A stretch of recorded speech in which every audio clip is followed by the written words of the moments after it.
ಎಲ್ಲರಿಗೂ ನಮಸ್ಕಾರ. ನಿಮ್ಮ ಮನೆ ಮಗ ಡಿ ಕೆ ರಮೇಶ್ ಮಾತಾಡ್ತಾ ಇರೋದು. ವಿಡಿಯೋನ ಕೊನೆವರೆಗೂ ನೋಡಿ. ಅದರಲ್ಲೂ ಸುಧಾ ಮಕ್ಕಳಿರುವಂಥ ತಾಯಿ ತಂದೆಗಳು ಮಿಸ್ ಮಾಡ್ದೇನೆ ಈ ವಿಡಿಯೋನ ಕೊನೆವರೆಗೂ ನೋಡಿ. ಅಂದರೆ ನಮ್ಮ ಸಮಾಜ ಯಾವ ಕಡೆ ಹೋಗ್ತಾ ಇದೆ, ಯಾವ ಥರ ಹೋಗ್ತಾ ಇದೆ, ನಮ್ಮ ಮಕ್ಕಳು ಏನು ಹಾಕ್ತಾ ಇದ್ದಾರೆ, ಏನನ್ನ ಮಾಡ್ತಾ ಇದ್ದಾರೆ ಅನ್ನೋದನ್ನ ಇದು ಪ್ರತಿಯೊಬ್ಬರು ಸುಧಾ ತುಂಬ ಮಕ್ಕಳ ಬಗ್ಗೆ ಕೇರನ್ನು ಮಾಡಬೇಕಾಗುತ್ತೆ. ಓಕೆನಾ? ಡಿಸಿಪ್ಲಿನನ್ನು ಕಲಿಸ್ಬೇಕಾಗುತ್ತೆ. ನೀವು ಡಿಸಿಪ್ಲಿನ್ ಕಲಿಸ್ಲಿಲ್ಲ, ಓಕೆನಾ, ಎಲ್ಲಿ ಹೋಗ್ತಾ ಇದ್ದಾರೆ, ಏನನ್ನ ಮಾಡ್ತಾ ಇದ್ದಾರೆ ಅಂತ ಅಬ್ಸರ್ವೇಷನ್ ಮಾಡಲಿಲ್ಲ ಅಂದರೆ ನಿಮ್ಮ ಮಕ್ಕಳನ್ನ ನೀವು ಕಳ್ಕೊಬೇಕಾಗುತ್ತೆ. ಅದಕ್ಕೆ ನೈಜ ಉದಾಹರಣೆ ಇದು. ಬಸ್ ಸ್ಟ್ಯಾಂಡಲ್ಲಿ ಒಂದು ಹುಡುಗಿನ 21 ವರ್ಷದ ಹುಡುಗ 22 ವರ್ಷದ ಹುಡುಗ ಕೊಚ್ಚಿ ಕೊಲೆ ಮಾಡ್ತಾರೆ ಅಂದ್ರೆ ಎಲ್ಲಿಗೆ ಹೋಗ್ತಾ ಇದೆ ನಮ್ಮ ಸಮಾಜ? ಏನಾಗ್ತಾ ಇದೆ ಇದು? ನಿಜವಾಗ್ಲೂ ಇದು ಎಲ್ಲರೂ ಸುಧಾ ಆಲೋಚನೆ ಮಾಡಬೇಕಾದಂಥ ಲಹರಿನೇ ಹೊರತು ನಮ್ಮ ಕಾನೂನು ವ್ಯವಸ್ಥೆ ಏನಾಗ್ತಾ ಇದೆ ಅನ್ನೋದ್ರ ಬಗ್ಗೆ ಯಾರಿಗೂ ಕಾನೂನಿನ ಬಗ್ಗೆ ಭಯ ಇಲ್ದಾಗ ಆಗೋಗ್ಬಿಟ್ಟಿದೆ. ನಿಜವಾಗ್ಲೂ ಇದು ದೊಡ್ಡ ದುರಂತನೇ ಹೌದಾಗಿದೆ. ಕಾರಣ ಏನಂದ್ರೆ, ಇದಕ್ಕೆ ಆಗೋದಕ್ಕೆ ಕಾರಣ ಏನಂದ್ರೆ ಎಲ್ಲ ಕಡೆ ಭ್ರಷ್ಟಾಚಾರ, ಲಂಚದ ಅವತಾರನೇ ಹೊರತು ಇದೆಲ್ಲ ಪ್ರತಿಫಲ. ಯಾವಾಗ ಒಬ್ಬ ವ್ಯಕ್ತಿಗೆ ಅವನಿಗೆ ಭಯ ಇಲ್ಲ ಅಂದಾಗ ಏನ್ ಮಾಡ್ತಾನೆ, ಏನ್ ಮಾಡಕ್ಕೂ ಅವನು ಯಶೋದಿಲ್ಲ. ಪೊಲೀಸ್ನವ್ರಿಗೆ ಲಂಚ ಕೊಟ್ರೆ ಆಯ್ತು ಬಿಡು, ನಮ್ಮನ್ನ ಬಿಟ್ಬಿಡ್ತಾರೆ. ಓಕೆನಾ? ಕೋರ್ಟ್ಗೆ ಲಾಯರ್ಗೆ ಲಂಚ ಕೊಟ್ರೆ ಸಾಕು, ಆಯ್ತು ಬಿಡು, ನಮ್ಮನ್ನ ಏನ್ ಬೇಕಾದ್ರು ಬಿಡಿಸ್ಕೊಬರ್ತಾರೆ. ಯಾರೋ ರಾಜಕಾರಣಿಗಳಿಗೆ ಇನ್ಫ್ಲೂಯೆನ್ಸ್ ಮಾಡಿಸಿ ನಮ್ಮನ್ನ ಬಿಡಿಸ್ಕೋಬಹುದು ಅನ್ನೋದು ಇವತ್ತು ಜನಗಳ ಪರಿಸ್ಥಿತಿ ಬಂದಿದೆ. ಇದಕ್ಕೆ ಮೇನ್ ಕಾರಣ ಏನಂದ್ರೆ ಲಂಚ, ಭ್ರಷ್ಟಾಚಾರ. ಓಕೆನಾ? ಇದೇ ಕಾರಣ ಹೊರತು ಬೇರೆ ಏನೂ ಅಲ್ಲ. ನಾವುಗಳು ಪ್ರತಿಯೊಬ್ಬರು ಸುಧಾ ಓಟ್ ಹಾಕುವಂಥವರು ಪರಿವರ್ತನೆ ಆಗಲೇಬೇಕು. ಆಗ್ಲಿಲ್ಲ ಅಂದ್ರೆ ಇದನ್ನೆಲ್ಲ ನಾವು ಅನುಭವಿಸ್ಲೇಬೇಕಾಗತ್ತೆ. ಇವತ್ತು ಅವನು ಬಸ್ ಸ್ಟ್ಯಾಂಡ್ ಅಲ್ಲೇ ಎಲ್ಲಾ ಜನ ಇರುವಾಗನೇ ಅವನು ಕೊಚ್ಚಿ ಕೊಲೆ ಮಾಡ್ತಾರೆ ಅಂದ್ರೆ ಅವನಿಗೆ ಯಾವುದೇ ತರದ್ದು ಭಯ ಇಲ್ಲ. ಇವತ್ತು ಇದು ಒಂದು ಕೇಸ್ ಅಲ್ಲ, ಈ ತರ 10 ಕೇಸ್ಗಳಾಗ್ತಾ ಇದೆ. ಕಾರಣ ಏನಂದ್ರೆ ಅವನಿಗೆ ಶಿಕ್ಷೆಗಳು ಆಗ್ತಾ ಇಲ್ಲ. ಪೊಲೀಸರು ಅಂದ್ರೆ ಭಯ ಇಲ್ಲ. ಮುಂಚೆ ಪೊಲೀಸ್ನವ್ರು ಬತ್ತವ್ರೆ ಸಾಕಪ್ಪ, ಒಂದ್ ಊರಿಗೆ ಬತ್ತವ್ರೆ ಸಾಕಪ್ಪ ಅಂದ್ರೆ ಗಡ ಗಡ ಅಂತ ನಡ್ಗೋರು, ಭಯ ಬೀಳೋರು. ಆದ್ರೆ ಇವತ್ತು ಪೊಲೀಸ್ನವ್ರದ್ದು ಯಾರ್ದು ಸುಧಾ ಭಯ ಇಲ್ಲ. ಮೇನ್ ಕಾರಣ ಏನಂದ್ರೆ ದುಡ್ಡು ಕೊಟ್ರೆ ಎಲ್ಲದೂ ಸುಧಾ ಸಿಗುತ್ತೆ, ಆಗುತ್ತೆ ಅನ್ನೋದು ಬಂದಿದೆ. ತಮಿಳ್ನಾಡಲ್ಲಿ ಯಾವುದೇ ಒಂದು ಈ ತರ ಒಂದು ಘಟನೆ ಆದ್ರೆ ವಿತಿನ್ 24 hours ಅಲ್ಲಿ ಅದು ಕೇಸ್ ಫೈಲ್ ಆಗಬೇಕು, ಪ್ರಾಬ್ಲಮ್ ಸಾರ್ಟ್ ಔಟ್ ಆಗ್ಬೇಕಂತ ಬಂದಿದೆ. ಅದೇ ತರ ನಮ್ಮ ಕರ್ನಾಟಕದಲ್ಲಿ ಬರಬೇಕು. ಓಕೆನಾ?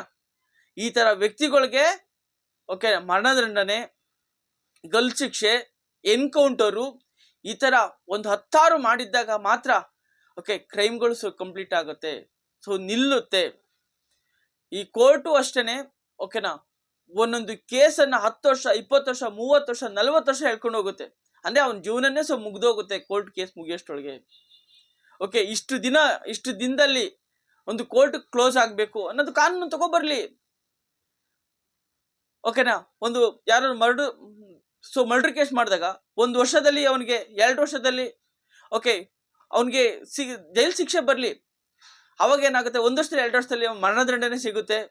ಓಕೆನಾ? ಜೀವಾವಧಿ ಶಿಕ್ಷೆ ಆಗುತ್ತೆ ಅಂದ್ರೆ ಕ್ರೈಮ್ ರೇಟ್ ಕಮ್ಮಿ ಆಗುತ್ತೆ. ಯಾವಾಗ ಒಂದು ಕೇಸನ್ನ 30 ವರ್ಷ ಅವನ ಜೀವನ ಪೂರ್ತಿ ಅಂತ ಅವನು ಆರಾಮಾಗಿ ಹೊಡ್ಕೊಂಡು ಇರ್ತಾನೆ. ಅದಕ್ಕೆ ಈ ಕೊಲೆ ಅನ್ನೋದು ಹೀಗೆ ಕೋಳಿಗಳಿಗೆ ಹೆಂಗ್ ಕುಯ್ತಾರೋ ಅದೇ ತರ ಆಗ್ಬಿಟ್ಟಿದೆ. ನಿಜವಾಗ್ಲೂ ಇದರಲ್ಲಿ ಬಿಜೆಪಿಯವರಾಗ್ಲಿ ಕಾಂಗ್ರೆಸ್ ಅವರಾಗ್ಲಿ ಇದಕ್ಕೆ ಕಠಿಣವಾದಂತ ಕಾನೂನನ್ನು ತಗೋಬರ್ಬೇಕು. ಮರ್ಡರ್ ಕೇಸ್ ಆದವ್ರಿಗೆ ವಿತಿನ್ 1 ವರ್ಷದಲ್ಲಿ, ಈ ತರ ಕೇಸ್ ಆದಂತವ್ರಿಗೆ ವಿತಿನ್ 24 hours ಅಲ್ಲಿ ಎನ್ಕೌಂಟರ್ ಮಾಡೋಂಥದ್ದು ಮಾಡ್ಬೇಕು. ಯಾರನ್ನ ಕೊಲ್ಲೋ ಹಕ್ಕು ಯಾರಿಗಿದೆ? ಯಾರು ಕೊಟ್ಟಿದ್ದಾರೆ ಕೊಲ್ಲೋ ಹಕ್ಕನ್ನ? ಪ್ರತಿಯೊಬ್ಬರು ಸುಧಾ ಪ್ರತಿಭಟನೆ ಮಾಡ್ಬೇಕು. ಸರ್ಕಾರ ಅಂದ್ರೆ ಯಾರು? ನಾವೆಲ್ಲ ಸೇರಿ ಮಾಡಿರೋದೇ ಸರ್ಕಾರ. ಇದು ನಾವು ಅರ್ಥ ಮಾಡ್ಕೊಬೇಕು. ಸಂವಿಧಾನ ಯಾರಿಗೋಸ್ಕರ ಬರ್ದಿರೋದು? ನಮ್ಗೆಲ್ಲರೂ ಸೇರಿ ನಮ್ಮೆಲ್ಲರ ಸೇಫ್ಟಿಗೋಸ್ಕರ ಸಂವಿಧಾನ ಇರೋದು. ಇವತ್ತು ಸಂವಿಧಾನದಲ್ಲಿ ನಮ್ಮ ರಕ್ಷಣೆನೇ ಇಲ್ಲ, ಯಾರೋ ಬಂದು ಕೊಲ್ತಾನೆ ಅಂದ್ರೆ ಅರ್ಥ ಏನಂತೆ? ಆಮೇಲೆ ಸಂವಿಧಾನಕ್ಕೆ ಬೆಲೆ ಇಲ್ವಾ? ಹಾಗಾಗಿ ತಜ್ಞರು, ತಿಳಿದವರು, ಜ್ಞಾನಿಗಳು ಓಕೆ ಈ ತರ ಒಂದು ಕಠಿಣ ಕಾನೂನನ್ನ ತಗೊಬಂದಾಗ ಮಾತ್ರ ಏನಾಗುತ್ತೆ, ಸೊ ಕ್ರೈಮ್ ಅನ್ನೋದು ಅವಾಯ್ಡ್ ಆಗುತ್ತೆ.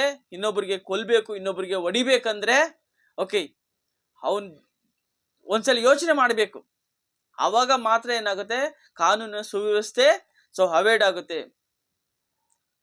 ಪೊಲೀಸ್ನವ್ರಿಗೆ ಎಲ್ಲರಿಗೂ ಗೊತ್ತಿರುತ್ತೆ ಓಕೆ ಎಲ್ಲಿ ಯಾರು ಕಳ್ತನ ಮಾಡ್ತಾರೆ, ಯಾರು ಕ್ರೈಮ್ ಮಾಡ್ತಾರೆ, ಓಕೆನಾ, ಯಾರ ಬ್ಯಾಕ್ಗ್ರೌಂಡ್ ಏನು ಅಂತ. ಬಿಕಾಸ್ ಏನಾಗ್ತದೆ, ಸ್ವಲ್ಪ ಲಂಚ ಇಸ್ಕೊಂಡು, ಎಲ್ಲರೂ ಅಂತಲ್ಲ ಕೆಲವೊಬ್ರು ಮಾತ್ರ ಲಂಚ ಇಸ್ಕೊಂಡು ಓಕೆನಾ ಅವ್ರನ್ನ ಬಿಟ್ಬಿಡ್ತಾರೆ.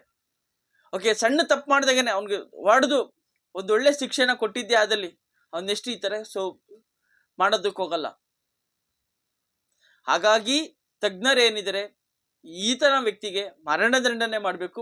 ಪ್ರತಿಯೊಬ್ಬರು ಸುಧಾ ಓಕೆ ಸೊ ಈ ತರ ಇನ್ಸಿಡೆಂಟ್ ಆದಾಗ ಪ್ರತಿಭಟನೆ ಮಾಡಬೇಕು ಓಕೆನಾ. ಈಗೇನೋ ಮುಂಚೆನೋ ಪ್ರತಿಭಟನೆ ಮಾಡಕ್ ಆಗ್ತಿರ್ಲಿಲ್ಲ, ಸೊ ಟ್ಯಾಗ್ ಮಾಡಿ ಮೊಬೈಲಲ್ಲಿ ಆಪ್ಷನ್ ಇದೆಯಲ್ಲ ಓಕೆನಾ, ಅವಾಗ ಸೊ ಅರಿವಾಗುತ್ತೆ. ಸರ್ಕಾರ ಅಂದ್ರೆ ನಾವು ನೀವು ಸೇರಿಸಿ ಮಾಡದೆ ನಿಜವಾದಂತ ಸರ್ಕಾರ ಓಕೆನಾ. ಸೊ ಅವಾಗ ಮಾತ್ರ ಕಾನೂನಿಗೆ ಭಯ ಬೀಳ್ಬೇಕು ಪ್ರತಿಯೊಬ್ಬರು ಸುಧಾ. ಓಕೆ ಯಾರುವ ಜೀವ ತೆಗೆಯುವ ಹಕ್ಕು ಅವನಿಗೆ ಇಲ್ಲ. ಎತ್ತು ತಾಯಿ ತಂದೆಗೆ ಇಲ್ಲ ಅಂದ್ರೆ ಯಾರೋ ಬಂದು ಇಷ್ಟು ವರ್ಷ ಅವ್ರ ಮಗಳು ಸಾಕಿರ್ತಾರೆ, 20 ವರ್ಷ 21 ವರ್ಷ ಎಷ್ಟು ಡ್ರೀಮನ್ನ ಕಟ್ಕೊಂಡಿರ್ತಾರೆ. ಓಕೆ ಯಾರೋ ಬಂದು ಕೊಂದಾಕ್ತಾರೆ ಅಂದ್ರೆ ತಾಯಿ ತಂದೆಗೆ ಏನಾಗ್ಬೇಡ. ಇವತ್ತು ಇಬ್ರು ಫ್ಯಾಮಿಲಿನೂ ಸಫರ, ಅವನು ಕೊಂದ ಸುಮ್ಮನೆ ಬಿಡ್ತಾರ. ಸೊ ಹಾಗಾಗಿ ತಪ್ಪು ಮಾಡುವ ಮುನ್ನ ಪ್ರತಿಯೊಬ್ಬರು ಸುಧಾ ಎಚ್ಚೆತ್ಕೊಳ್ಳಿ.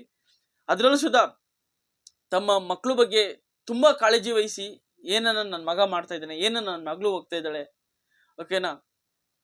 ಸೊ ಇತ್ತೀಚಿನ ದಿನಗಳಲ್ಲಿ ಸಣ್ಣ ಸಣ್ಣ ವಿಷಯಕ್ಕೆ ಕೊಲೆಗಳು ತುಂಬಾ ಆಗ್ತಾ ಇದೆ.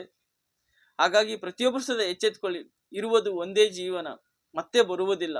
ಇರುವ ಒಂದು ಜೀವನವನ್ನ ತುಂಬಾ ಸುಂದರವಾಗಿ ಮಾಡಿ ಈ ತರ ವ್ಯಕ್ತಿಗೆ ಕಠಿಣ ಶಿಕ್ಷೆ ಆಗಲಿ ಅಂತ ಹೇಳ್ತಾ ಓಕೆ ನನ್ನ ಮಾತನ್ನ ಮುಗಿಸ್ತಾ ಇದ್ದೀನಿ. ಚೆನ್ನಾಗಿದ್ದರೆ ಸಬ್ಸ್ಕ್ರೈಬ್ ಮಾಡ್ಕೊಳ್ಳಿ, ಸಪೋರ್ಟ್ ಮಾಡಿ. ಸೊ ಎಲ್ಲರಿಗೂ ಸಹ ವಂದನೆ. Thank you so much.